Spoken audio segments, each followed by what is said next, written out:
Welcome to the Finding Silence YouTube channel.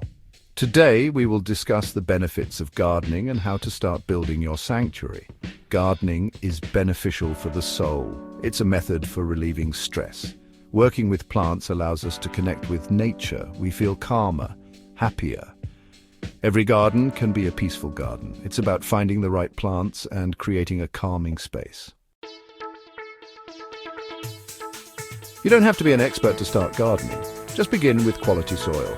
Healthy soil means healthy plants. Choose a sunny spot for your garden. Most plants love sunshine. Start small. You don't need a huge garden. Even a few pots can make a difference. Don't be afraid to get your hands dirty. Gardening is about connecting with nature.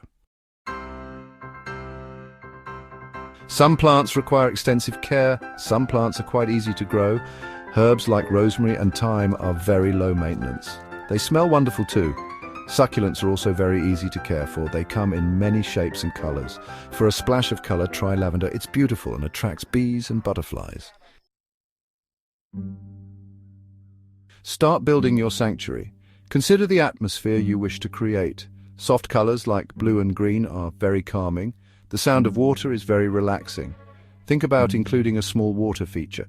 Plant flowers that attract butterflies and bees. Their gentle buzzing will add to the peaceful atmosphere. Create a seating area where you can relax and enjoy. Your peaceful escape. Gardening is a journey, not a race. Start small, choose easy plants, and create a space that makes you feel calm. With a little effort, you can turn your backyard into a peaceful oasis. A place to escape the stress of everyday life. A place to relax and reconnect with nature. Your peaceful escape. Don't forget to like and subscribe for more relaxation tips and remedies from Finding Silence.